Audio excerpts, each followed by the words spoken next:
So, welcome to the Friday night Inner Space Talk.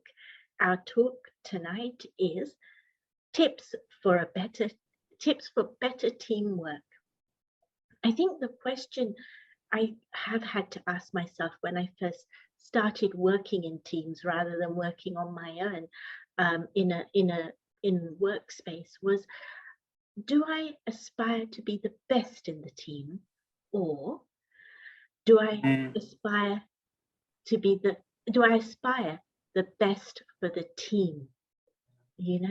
And so we've asked our speaker to explore two things with us in particular: working together and not against each other, and to how to become a better team player without feeling like you're losing your self-worth or your self-esteem or having to step back. How does that work?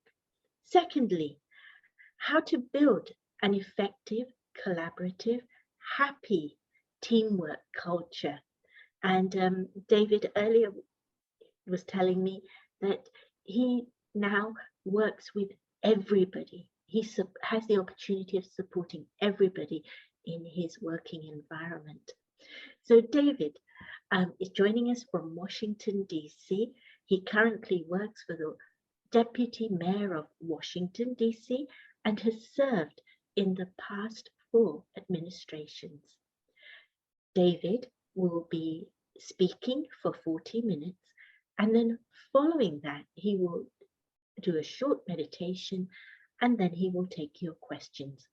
We invite you to post your questions to us via the question and answer link or via the chat if you can't find the link itself. David, thank you. Over to you. Thank you, Artie. I love the way you framed the topic today, because often when we talk about, we look at how a team can be better, we often look outside ourselves. We're looking, well, this one needs to do this or that one needs to do that.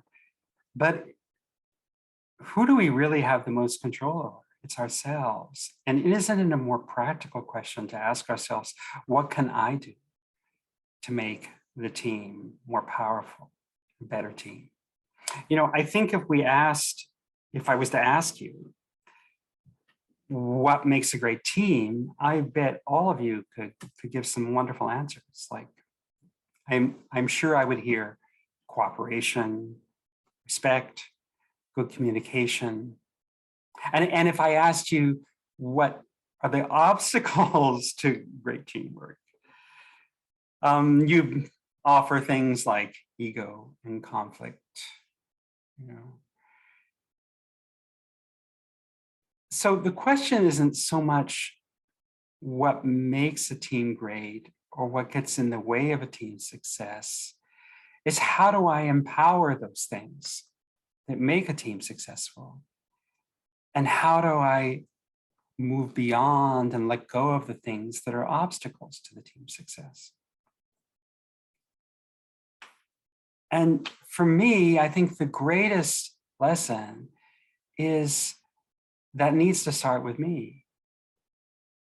How can I bring that change? How can I bring more cooperation and more respect, better communication to a team? How can I empower that? How can I check that I'm not operating out of my own ego? How can I help to resolve conflicts in a team?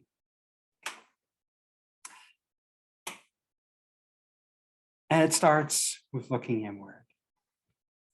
I think one of the biggest challenges to many teams' success is the tendency that we have nowadays just to look at each other's weaknesses and look at what's wrong. We have whole cultures. We have TV shows that are based on looking at each other's weaknesses. And we may think that we are empowering ourselves when we do that, but we're not. We're actually undermining ourselves when we're looking at someone's weaknesses. We're actually imbibing those weaknesses ourselves. And so when I catch myself looking at someone's weaknesses, what can I do? First of all, I can accept that my mind went there. But then instead of feeding that thought and say, oh, she's like this. She has so much ego. She always wants things her way, blah, blah, blah, blah, blah. Or he always is like this. Instead of doing that, I can accept that my mind went there and ask myself about that person. Okay, my mind went there, but what do I appreciate about them? And why am I doing this? I'm not doing it for them. I'm doing it for myself. Because when I am imbibing and thinking about their weaknesses, I am disempowering myself. But when I'm appreciating, I'm using a beautiful quality within me. I think one of the secrets to a great team, to being part of a great team, to bringing my best qualities to a team, to empowering a team, is to have what I call a loving intellect. An intellect that thinks from a place of love. If I asked you to stand out on the street and interview passersby and ask them what they want most in life, what's their deepest desire? The very essence of what they want most. You'd hear very different, and you'd hear some different answers. Some might give material answers. They might say, well, I want a great relationship, or I want financial security, or I want a rewarding career. But if you drilled it down with them, it probably would be at its essence about two things, about being happy and being peaceful. People want happiness and they want peace of mind. And I think if you drill it down even deeper, what we really want at our essence is the experience of love. Of love in the form of unconditional love, and not love the way we often use that term. Often when we say, I love something, we're talking about attachment and not love. You might say, I love my car. Okay. But if someone scratches that car, or the car won't start, or you run into the back of someone else's car, that love sort of goes out the window. So that's not really love, that's attachment. We're deriving happiness from that car on certain conditions. You might say that you love what we call French fries, what you call chips there. You love chips. And what you're really saying is you take happiness from them. But if the chips are soggy or they're cold, that happiness is gone. That's not really love, that's attachment. Love is something else. Love is respect. Love is regard. Love is appreciation. Love is understanding. Love is compassion. Love is patience. This is love. And I think at our essence, what we are all looking for is the experience of those qualities. And here's the deep secret. The deep secret is we can have that experience at any moment, at any second, by being that ourselves. By being that ourselves. When we think from a place of respect, and when we interact with the world from a place of respect and regard, appreciation, cooperation, understanding, patience, who's the first one to experience those qualities? I am. I am. Others may feel the benefit of that, but I feel it first. And so understanding that empowers me. Keeping that in my awareness empowers me to pay attention to what's at the foundation of my thinking. Am I thinking from respect and regard? Am I thinking from a place of cooperation or a place of ego? Am I thinking from a place of patience, or am I thinking from what the next task is? Am I thinking from a place of understanding and compassion? When I communicate, am I expressing my view, but more importantly, am I seeking to understand and listen and hear the other point of view? And when I do that, I'm using that quality of love, and I'm serving myself.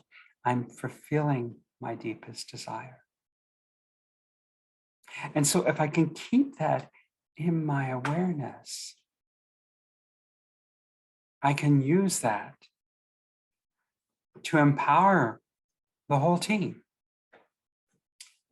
If I can keep that in my awareness, it's easier for me to show respect to my teammates, to give regard, to listen, to show patience. So you may say, well, what do you do if someone on your team has a different point of view, or is very aggressive and maybe belligerent? How do you deal with them? And I would say again, with a loving intellect, first of all, make sure that you are showing them respect. Secondly, seek to understand their perspective. Having a loving intellect doesn't mean that you can't have a difference of opinion with someone. But it does mean that you pay attention not to let their perspective, their demeanor affect your thinking in a negative way. And that requires attention and power. And to me, this is why I think it's so important to talk about meditation in context of teamwork. Because meditation for me has been such a wonderful tool for me to empower that loving intellect, to help me to keep thinking from a place of respect and regard and appreciation and understanding.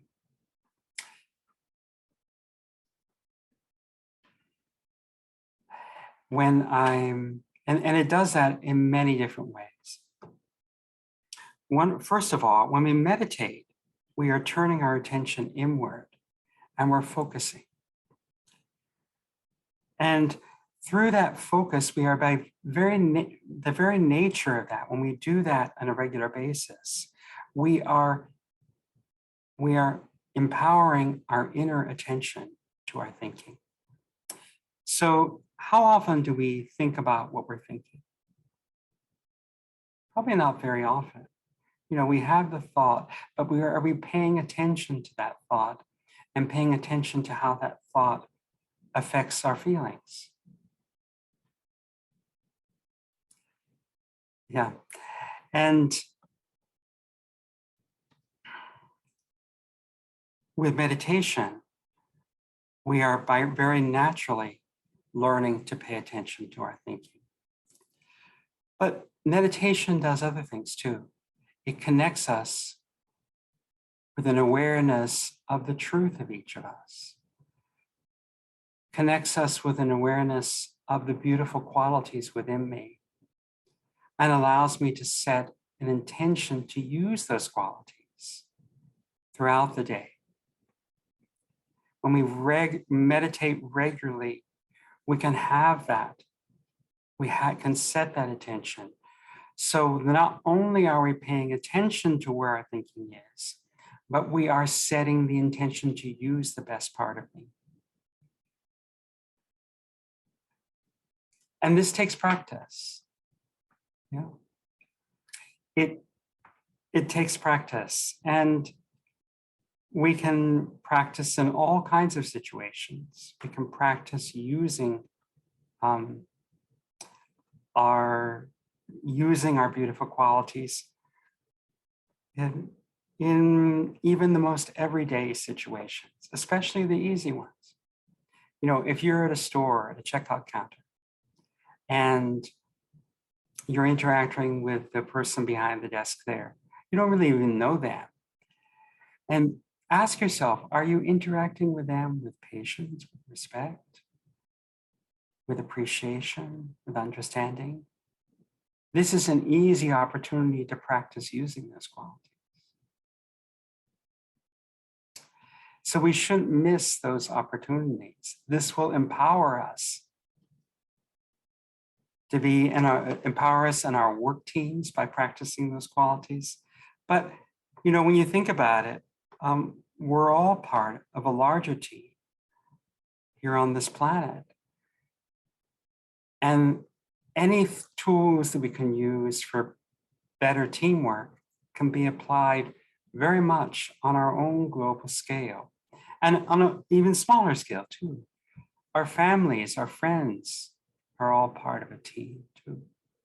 And we can use these skills of teamwork in those situations as well. So what about the situation, you know, where someone knows just how to push your buttons? You're in a team and someone is abusive in that team. How can you move past that situation? How can you make better of that situation? You know, the instinct if someone bullies you or disrespects you is to give them back the same sort of thing. You know, I can say for myself that something that's a button for me is if I don't receive appreciation, if someone doesn't appreciate what I've contributed. And I often find myself I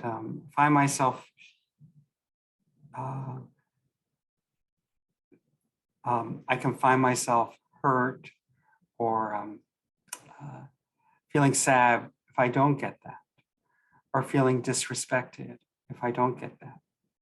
So what do I do in those situations? Well, first of all, I accept that my thinking went there. Accept what I'm feeling. But also know that what the other person is doing really is about them and not so much about me. And if I allow that to trigger anger for me, if I allow what they're doing to trigger anger for me, I'm actually disempowering myself. So although I may feel hurt, I may feel angry, I can accept that that feeling is there, but know that I can make a choice not to feed it, not to give it any more fuel. And what's the fuel that I give it? Give it more thoughts. I don't want to give it more thoughts. And so the way I can begin to transform that is by changing my thinking. If someone is abusive towards me, I can seek to understand their perspective. I can tell them, I can certainly say that without being negative towards them, I can say that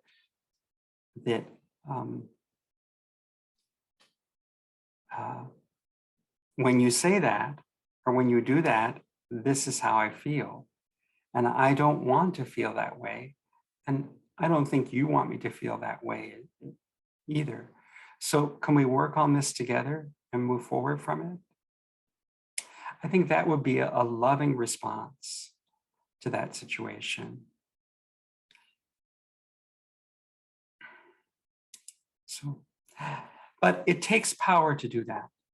And for me, the big secret has been using meditation as a tool to do that. And meditation, not as something that we do in response to a situation, but something we do as a daily preparation to build our strength, the strength of being a master of my own thinking. And it's something we do on a regular basis.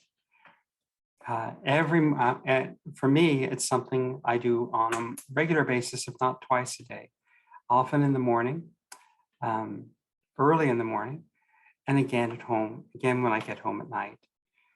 And I can't tell you how much this has helped me to really manage the thoughts that I feed, and also to transform the feelings that come from those thoughts. And by doing that, I'm supporting those around me as well, because I'm contributing the best of me to any situation.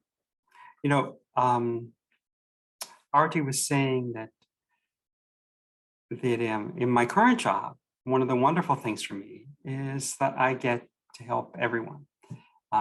In my role right now is to coordinate the information technology for our office. And in the past couple of years, that's become increasingly intense with most of our staff actually working from home. We're just now beginning to go back to the office. And often with those many demands, it can become stressful. And others may be stressed too because of the circumstances that they're in. And it behooves me to pay special attention to that so that I'm not feeding that stress either in myself or adding to anyone else's on the team. And I'm not always successful with that. Sometimes when there's many requests coming in, and when others have many different demands, I can find that stress will be coming in, and I can be a little frustrated or a little irritable. So what to do in that situation? Well, number one, accept that that's what I'm feeling. That's important. Acceptance to me is one of the greatest acts of love, that I accept how I'm feeling. You know, let me just say this, that any feeling that we have, any thought that we have has a right to be there. Any thought that you have, any thought that they have, any feeling that I have, that you have, that anyone has a right to be there, because where do our feelings and thoughts come from? They come from our experience. And our experience is our experience. So our thoughts and feelings have a right to be there. Now, the question to ask, and the question to especially ask of ourselves, though, are those thoughts and feelings serving me? And if those thoughts and feelings are supporting negativity, they're not serving me. Negative thinking is not serving me. Negative feelings are not serving me other than to show me that there's something I need to let go of. So if I find myself irritated in a team situation, I can understand that feeling has a right to be there because it's come from my experience, but also understand that irritation is not serving me. And I can take steps to transform it. And I can transform it by not feeding it more thoughts that just empower that frustration or irritation. You know? So what are those thoughts? Like, oh, I have so much to do. This person has no patience. This person always asks for things and always wants them right away. I can have all these kind of thoughts about someone else. But are they really serving me? Because they're fueling that negative thinking and fueling those negative feelings. And that's disempowering me, getting in the way of my happiness. It's not them, it's the thoughts that I'm feeding that get in the way of my happiness.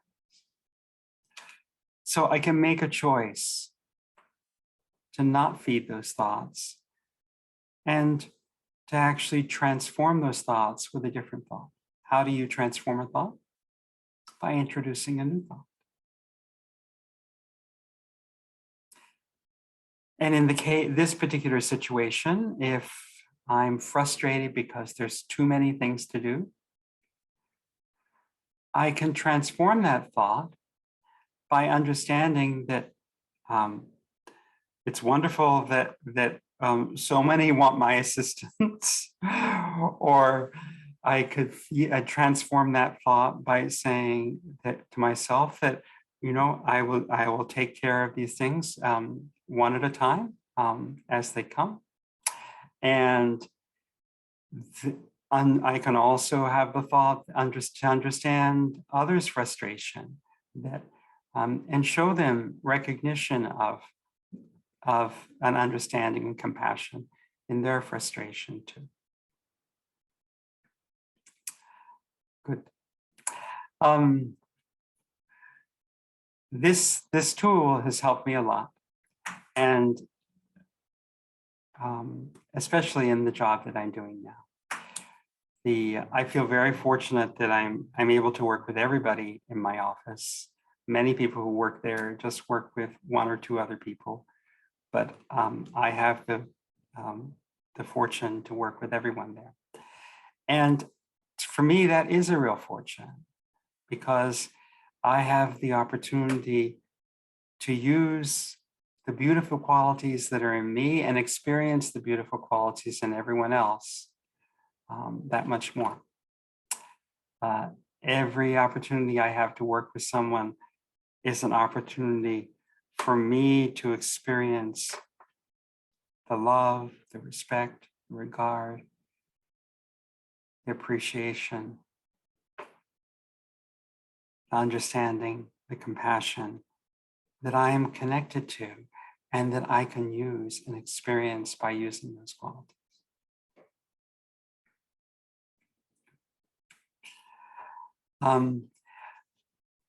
RT, if you could come, if you can come back.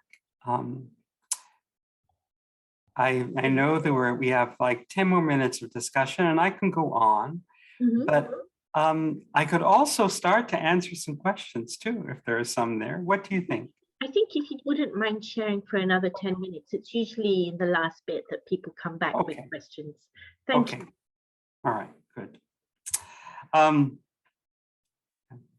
So I began by talking about how do we empower the qualities of cooperation and respect and communication, and how do we move past ego and conflict. I would venture to say that many of you would point out ego and personal conflicts as one of the biggest obstacles in any team. And it's often can be hard to keep going, especially if someone else on a team is really nasty or can be particularly abusive. So what do you do in that situation? Well, what's often the reaction to that? You know, we often respond to someone's abuse by hurling abuse back at them, or hurling anger back at them. Or maybe if we're a different kind of personality, we might just withdraw and then stew on those hurt feelings and just feed and nurture those hurt feelings because of what the other did. But I would ask you, is that empowering yourself? And ultimately, is it empowering the team? And I would say no. Neither of those responses is going to do that. So I think what's so important here is showing that, making sure that in our interaction with even abusive team members, we are showing respect. And we don't let our opinion or perspective cloud our ability to listen. I'm not saying that what they're doing is wrong, is not wrong. But I will say that just giving back more of the same of what they do is not going to move myself forward or the team forward.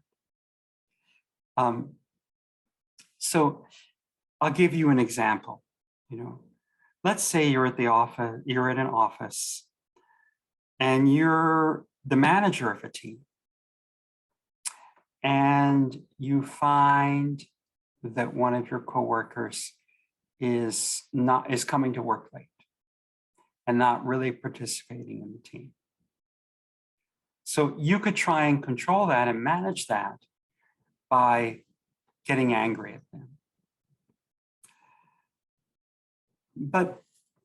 And you may find that the employee starts to come to work on time. But you may also find that they come to work on time when you're there. And when you're not there, it's a different story. So using anger as a way to control someone else is not a very sustainable solution, because it takes a lot of energy, and it also destroys relationships. It undermines relationships. You may find that the employee that you used anger to get them to come to work on time comes to work on time, but they do just what they need to do. They're not going to do anything more because the relationship has been damaged. Now, there is a different way. The employee that comes to work late, you could say, I've noticed that you've been coming to work late, and I wanted to talk to you about that. I wanted to know, is there anything we should know about why you've been coming to work late? And is there anything we can do to support you to be at work on time? And because maybe there is a reason why they've been coming to work late that you should know about. Or maybe there's something you can do that will help them to get to work on time. But you can also share too that, and I also want you to know that we need to fix this situation, because when you come to work late, it puts a burden on the rest of the team. So it's very important for you to be at work on time. And that is a loving response. That's showing respect for the employee. And you'll find that it's not going to degrade the relationship the way yelling at them might. And it's offering, support to help them find a solution. This works in all kinds of relationships too. It's in any relationship, it's important to be able to tell the others if something they're doing does affect you negatively, but to offer, to help us find a solution where you can change that. So I think that it's especially important to not try and to respond to someone who's abusive or uncooperative by giving them the same. I don't think that that really empowers the team or empowers yourself. Now, you know, in the example of the employee, there are consequences to everyone's behavior. And so if you had an employee that was coming to work late, you can share with them what I just shared, but then you can also share to them, you know, that it's important that we find a solution because we need it puts too much burden on the team if people are not, if the team is not here on time. And we could, and if we can't find a solution, if we can't correct the situation, I'm not sure that you can continue to work here. You know, I'm not sure you could continue to be part of the team. Those are consequences, but it's not done in a negative or punishing way. It's done in a practical way. And I think that's a big difference. Okay. RT, you're back. I am. I'm wondering if you'd like to, when you finish your stretch. No, I think let's have some questions. Well, actually, would you mind doing the meditation first? Certainly. Thank you. So some of you may have done some meditation before, and some of you may have not. For those of you who haven't, you know, meditation is not something mysterious. It's something very practical. And it's simply turning our attention inward and focusing and observing. And if you're going to focus and observe, especially when you're first starting meditation, it's nice to have something to focus on. And many times when we're learning to meditate, we can use our breath as that focal point. It's something very readily available, something very neutral. So I'd like to invite all of you to just take a nice deep breath and to let it out.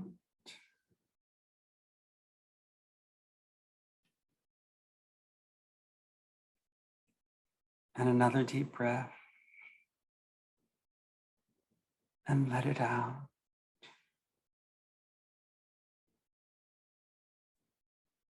And with each breath in, let me observe the air filling my lungs.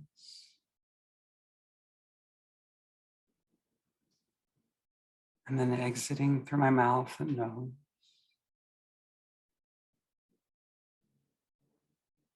Just observing my breath.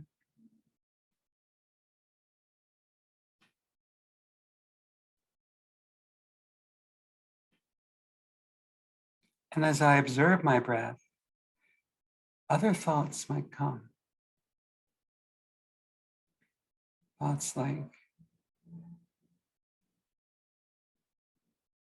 am I doing this right?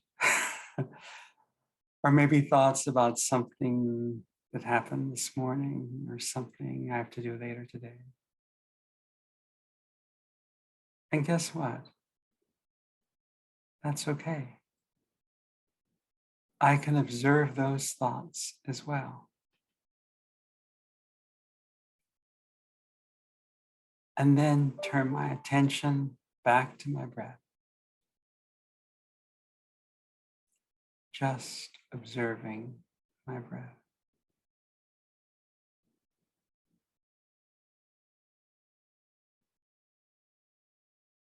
Observing any thoughts that come. Accepting that those thoughts are there. But turning my attention back to my breath.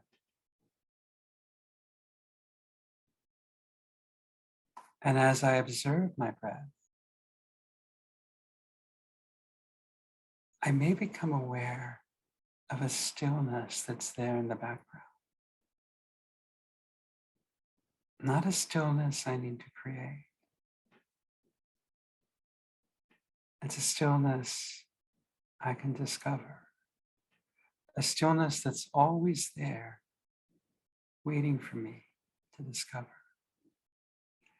And in this silent observation of my breath, I can be aware of that stillness.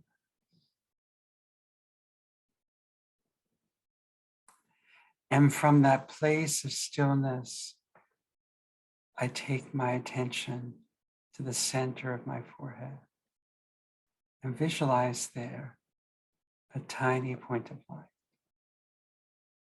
sparkling in the center of my forehead. Within that point of light is the essence of me and everything beautiful within me. Within that point of light is a place of peace. A peace that's always with me, that I can just be aware of. And from that place of peace, I'm aware of the abundance of love that I'm connected to.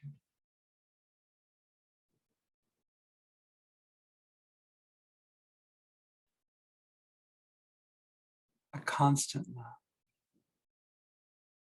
an eternal love, a divine love, a love that is always there for me, a love that I can use and share, that never diminishes when I use it. Its abundance is always there for me to tap into.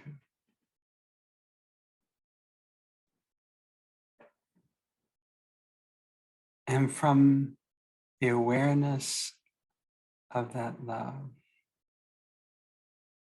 I take my attention to the source of that love.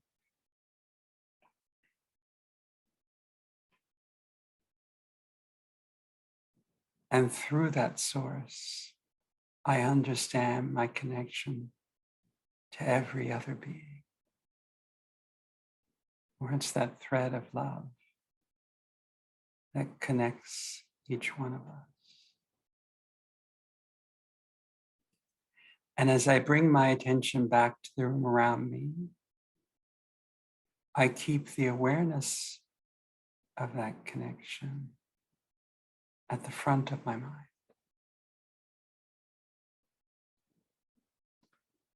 Om Shanti. Om Shanti. Say this with me one time. Om Shanti. You know what this means? Om can be defined as the sound of the universe, that sound of the energy in the universe, but it also has a simpler meaning, simply I am. And Shanti means peace. And so when we say Om Shanti, we are affirming the truth of each one of us. At my core, I am this peaceful being. Arti, you back? I am. Thank you. That was beautiful. Questions have come in, so let me begin. How do you deal with a colleague who is doing their best but keeps forgetting a lot of things that need to be done? You ask them to hand over some of those tasks, but they're too proud. And as a result, the forgetting keeps going on. Wow. Wow. This can be a really challenging situation. And you know what? I can identify with that particular situation myself, where I'm the one who's been forgetting at times. As we get older, we might not remember as much as we used to. So how do you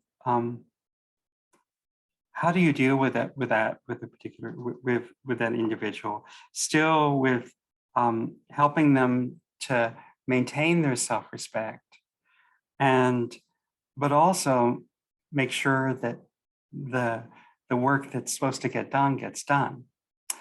And I can tell you how some of my team colleagues have helped me. We do a master checklist for the whole team that we're all checking on, which makes sure that our roles are all clearly defined and that all the tasks that you're supposed to do are clearly defined. So none of us can say that we didn't know, and it's an easy check-in point so that I can, in my particular case, so I can go and see the things that I need to get done. So that's a very useful tool. And I must tell you that I have to offer a lot of appreciation to my colleagues because sometimes I do forget. And when I do that, what I really appreciate about them is they make special effort not to let that feed negative thoughts about me. And so I've used that as a lesson for myself and to make sure that I'm doing the same. And whether it's forgetting or doing something incorrectly, that I'm paying special attention not to let that color my opinion of that person.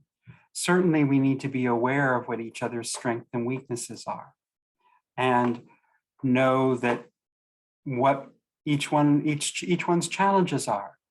But when that becomes what we need to be careful of is that we don't let that color our negative thinking, that affect us such that we have negative thinking about that individual, because I don't think that's going to help the situation at all. So I would say find the tools that help the whole team to keep on track with what needs to be done, and make sure that we all have access to those. And just make sure that I'm not feeding negative thinking about another colleague. Which actually really helpful there, but which actually takes us into the next question. And the person is saying that they've had the opportunity of working with many teams through their career. And they've seen that in certain teams, there are people who are much more influential and speak out more. And in some cases, in a negative way.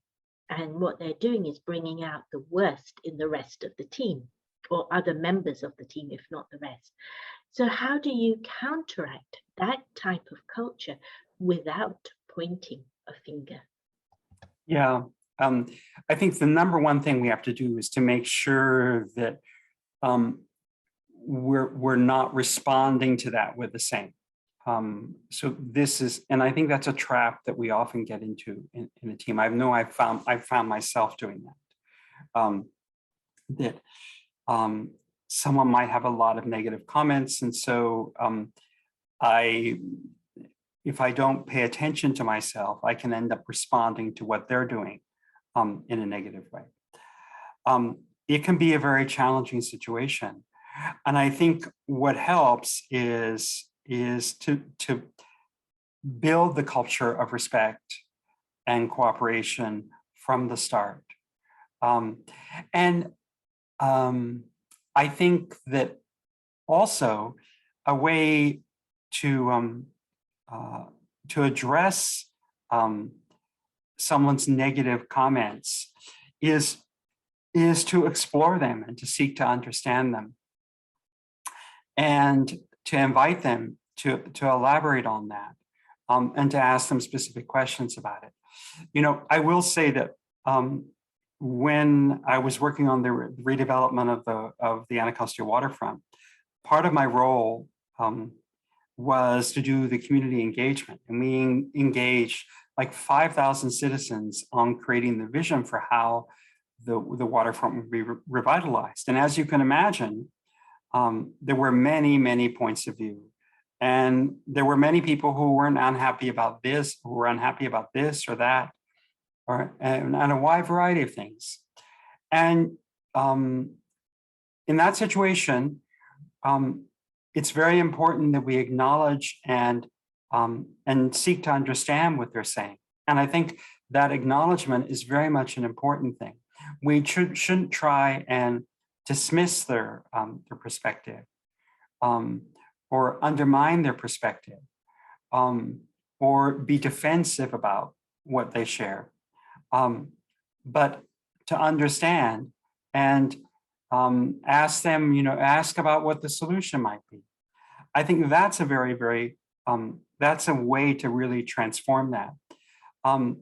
If someone presents something negative, ask them about, well, what do you think would be, what would be a good resolution to that? How do you think we could change that? Or how do we think we could correct that? I think is a very powerful tool to begin to transform that. It shows that they're respected and that we're seeking to understand them. And maybe actually they do have some good ideas that could be useful for the whole team.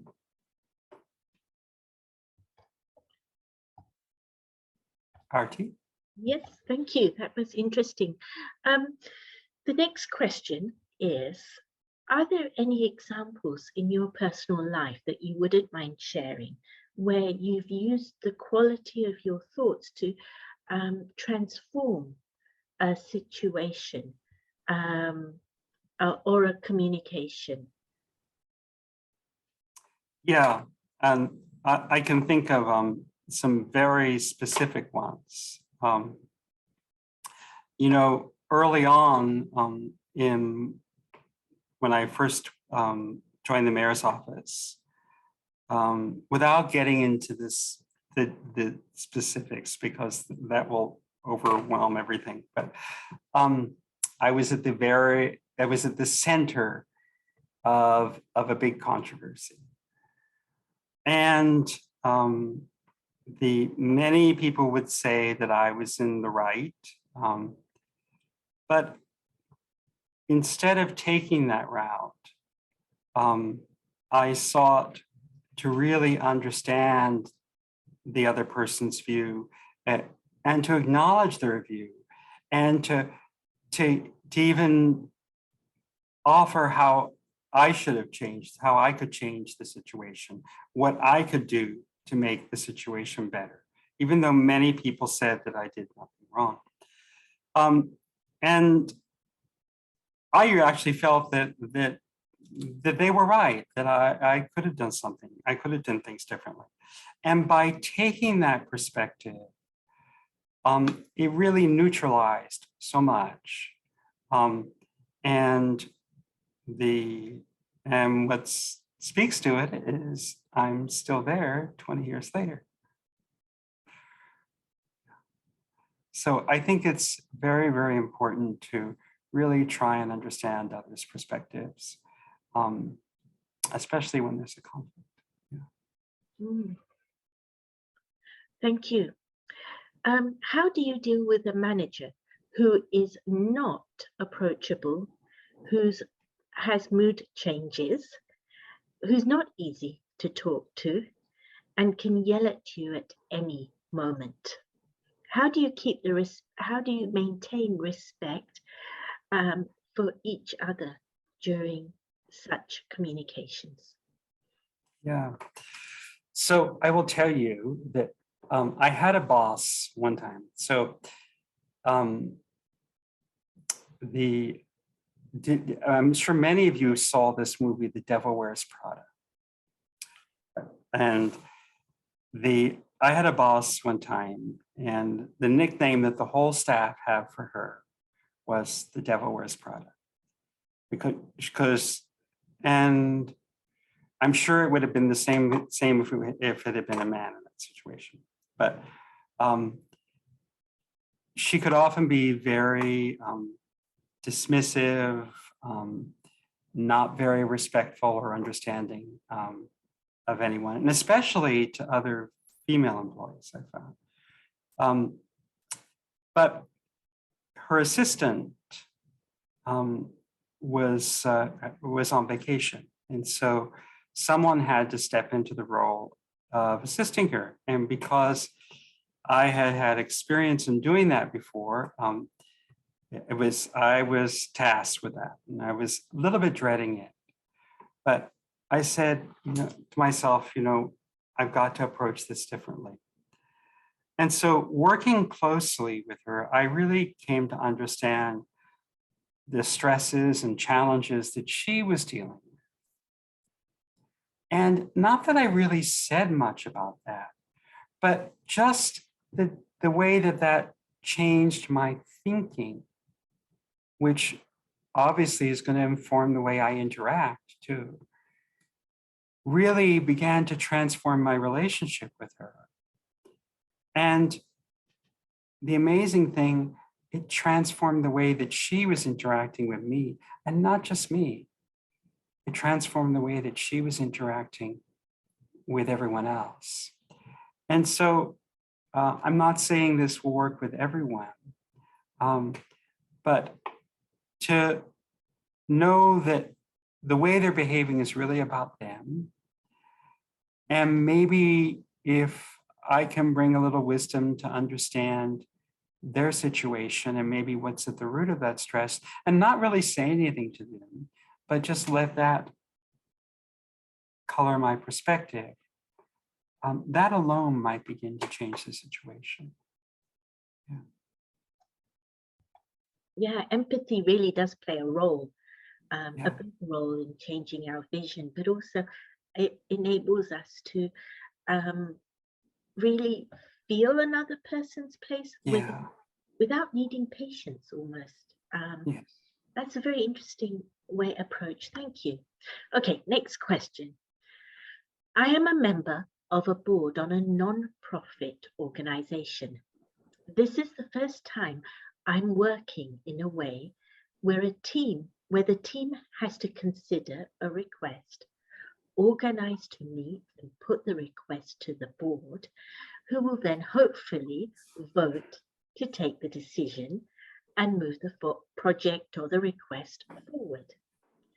How can I recognize deeper spiritual significances apart from the obvious patience, detachment, etc., for self-growth when I feel more frustrated than fulfilled?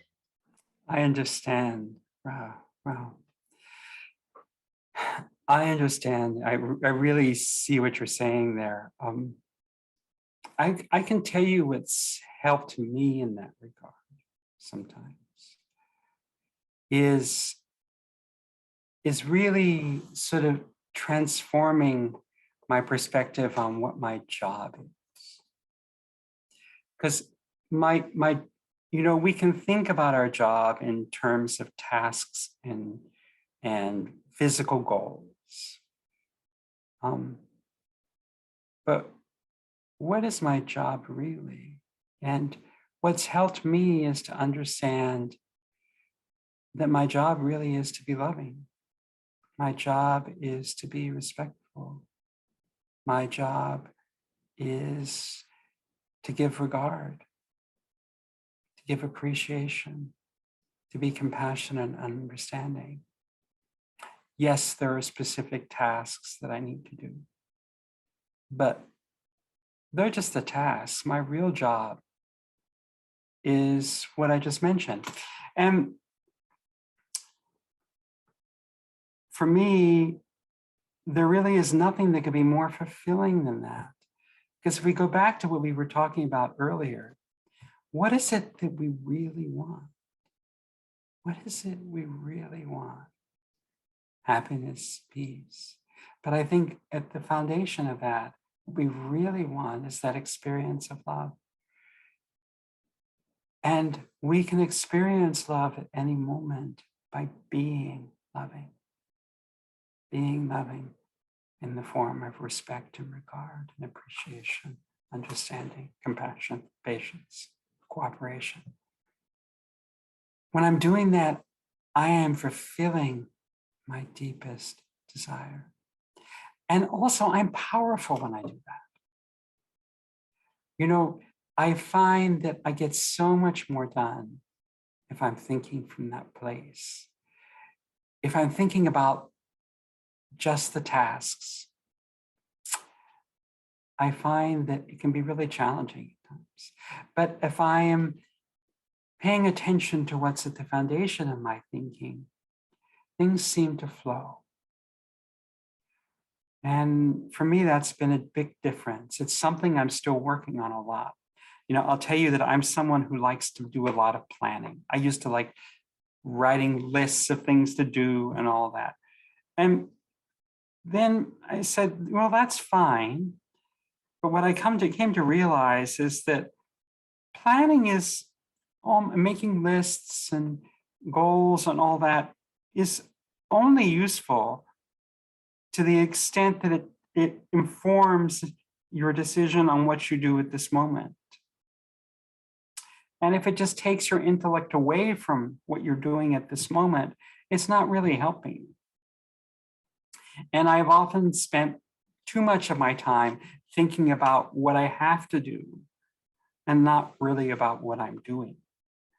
And a list of what I have to do is useful to the extent that it informs what I'm doing right now. And to keep that in my perspective.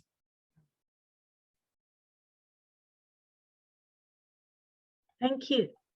You've spoken a lot about love and you mentioned a new term to us, a loving intellect. And it looks like it's something you've really cultivated because you have that presence for yourself. What would be the three most important steps to start cultivating that for myself from today? Yeah, well, number one, I would say, begin a regular practice of meditation.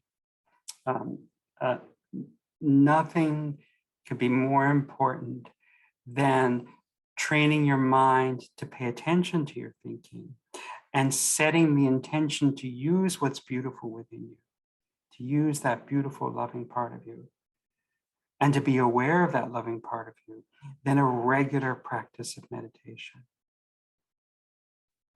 Number one. The second, practice using it. And don't miss the little opportunities. You know, that how often, you know, every opportunity that we have to say hello or greet someone who we pass by is an opportunity to use and experience that beautiful part of ourselves. So don't miss those opportunities. And third is recognize that that my thoughts and feelings have a right to be there. They've come from my experience. So I can accept what I'm feeling, but I don't have to feed what I'm feeling if it's a feeling that's not serving me. I can make a choice an active choice to feed a different thought and thereby begin to transform that feeling. So those are the three things I would think. Thank you very, very much for sharing and answering our questions. We have come to the end of our evening and we've run over. So thank you for making that time with us, David. I just need to make a few announcements. Firstly, I'd like to share with you the product we would like to highlight for you. And it's vanished on me just a moment. Here we are. And the book is called Liberating Leadership. It is a book that's been written by Mike George. And the book explores how to lead from the inside out, very much exploring the ideas that you've been introducing to us, David, so that we dissolve misplaced ambitions, stop self-sabotaging our well-being and our character, and create your own leadership journey. It's £9.99, and you're very welcome to pop into Inner Space to have a look at it, along with a number of other books and music and cards, or come and use the quiet room when you are at inner space, just to have some space for yourself. And the beautiful thing about the quiet room is that it's a space that we all meditate in. So it's kind of built up a momentum, and you can go in and just go with the flow and go and meditate there. So something to support your meditation. So the book is £9.99 if you visit us at Inner Space. If for some reason you're unable to join us, we'll put it in the post. So it's £9.99 plus post and package. Just drop us an email at info@innerspace.org.uk and we'll be able to help you make an online payment. So that was the product that we wanted to share with you. Next week's speaker is Caroline Vetter, and she's going to be speaking on Be a Successful Optimist, and that's on Friday, the 25th of February.